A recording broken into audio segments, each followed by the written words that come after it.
This is not a poetry, like ये कोई poetry नहीं है और ना कोई स्टोरी है। This is just whatever I felt about her, just उसको वर्ड में एक्सप्रेस करने का कोशिश किया है मैंने। सो हाँ, this is dedicating to someone special. So her name is well matured girl. So बात 29 सितंबर 2021 की है, when I got to meet her first time. जब मेरी उससे मुलाकात हुई, ज़्यादा तो नहीं, थोड़ी देर ही बात हुई और पहली मीटिंग में मैंने उसे बहुत कुछ बता दिया, इवन उस बेचारी को थोड़ा डरा भी दिया। फिर बाद में उससे मिलने के अरमान जगने लगी। पूरा फेस तो नहीं देखा था पर उसकी आंखें प्यारी लगने लगी। देन फिर मैंने बाद में बड़े प्यार से दिल को समझा दिया, ये फीलिंग सिर्फ हर्ट करेगी यार, ये बात बता दिया और वो बेचारा मान भी गया। रुको, अभी बात ख़त्म नहीं हुई। फिर 5 अक्टूबर को मैंने उसका व्हाट्सएप पर पहली बार मैसेज रिसीव किया। ऑफकोर्स वो वर्क से रिलेटेड था, फिर भी मैंने उसे डिले रिवर्ट किया। फिर हमारी बातों की शुरुआत हो गई और चैट बॉक्स से निकल के वो सीधा मेरे दिल के पास हो गई। सच कहूँ तो मुझे इस बात का एहसास तक नहीं था, उसकी चाहत होने लगेगी इस बात का आभास तक नहीं था। और फिर क्या था, हर वक्त उसे देखने की चाह होने लगी। उसकी आंखों में आई कैन से कि मेरी धड़कनें खोने लगी। देन सडनली मेरी लाइफ में एक अलग सा खुमार हो गया। श्योर नहीं हूँ पर शायद उसकी आंखों से मुझे प्यार हो गया, पर उस फीलिंग की कोई प्योरिटी नहीं थी। मैं दोबारा किसी को चाहने लगूंगा इस बात की श्योरिटी नहीं थी। Literally I was just confused that it is attraction और अफेक्शन। फिर एक दिन मैंने उसको अपने पास्ट के बारे में अवेयर किया।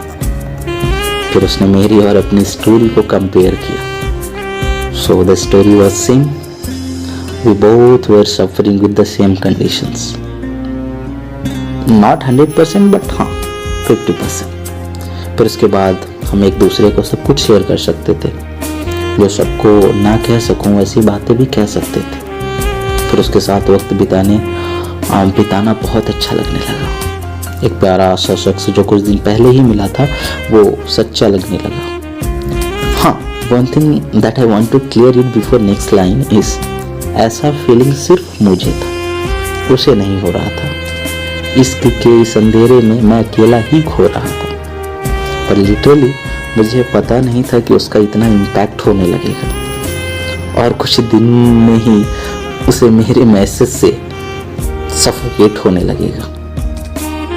यूजुअली मैं लड़कियों को इतना सीरियस तो नहीं लेता, पर इसे संवारने लगा था यार। यूजुअली मैं लड़कियों को इतना सीरियस नहीं लेता था, पर इसे संवारने लगा था यार। मम्मी के बाद पहली लड़की थी जिसकी पूरी बात मानने लगा था यार। When I have started to do the पूजा, वो सिर्फ पूजा नहीं था यार, मेरी लाइफ का अजूबा था जो शायद उसने मुझसे करा दिया। कसम से यार, चाय नहीं पीता था मैं, पर उसने चाय पीना सिखा दिया। उसका मेरे लाइफ में एक अजीब सा जुनून बन गया था और उसका नाम मेरे लिए मानो कोई सुकून बन गया था। आई कैन से कि मेरी लाइफ में मुझे सुधारने आई है वो, मेरी बिखरी हुई लाइफ को थोड़ा सा संवारने आई है वो।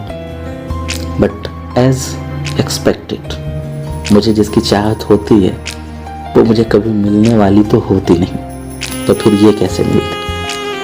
फिर एक दिन क्लियर हुआ फ्रॉम हर साइड कि कोई फीलिंग नहीं थी, that was just a mercy और I can say kind of kindness जो हमें मजबूर लोगों के लिए होता है, वैसा ही था कुछ उसकी तरफ से शायद।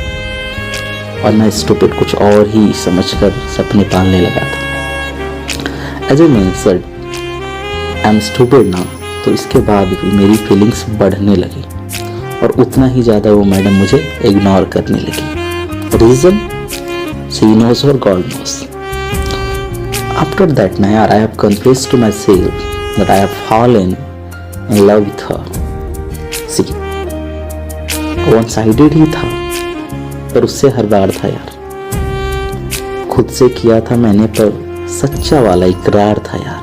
और बहुत अरसे बाद किसी को चाहत में लाने का जज्बा था मेरा। बहुत अरसे बाद किसी की चाहत हुई थी इस दिल को, सब कुछ भुलाकर मुझे उससे सच्चा प्यार था यार। कभी हम खुश रहते तो कभी हमारे बीच तकरार था यार, सब कुछ भुलाकर मुझे उससे सच्चा प्यार था यार। सो थोड़ा टाइम बीता, I started to understand her and finally I realise वो बहुत ज़्यादा अच्छी थी यार। जितनी ज़्यादा क्यूट थी उतनी ही ज़्यादा सच्ची थी यार। जब मुझे समझाना होता था तो सडनली आंटी बन जाती थी, पर एक्चुअल में छोटी सी प्यारी सी बच्ची थी यार। कभी कभी सोचता हूँ कि उसे देखे बिना कैसे रहूँगा मैं। जब कभी सैड रहूँगा या लो फील करूँगा तो किससे कहूँगा। कुछ तस्वीरें हैं उसकी जिनसे शायद बात कर लूँ मैं, और सम टाइम तो उसके साथ ना होने का पेन भी सहूँगा मैं। चलो तुम्हें सामने से कहने की हिम्मत तो नहीं है मेरी, पर अभी कह रहा हूँ। I am not saying that this is love और एनीथिंग एल्स, बट हाँ ये कह सकता हूँ कि जो तुम्हारे लिए वो किसी और के लिए नहीं हुआ अभी तक। सो इसके लिए थैंक्स भगवान जी कि वो मेरे लाइफ में आई, भले ही थोड़े दिन के लिए, बट वो मेरे लिए फॉरएवर बन गई। सो आप उसे खुश रखें, वो अपनी लाइफ में सफल हो। एंड एक सेल्फिश रिक्वेस्ट कि वो मुझे भूले ना। Thank you.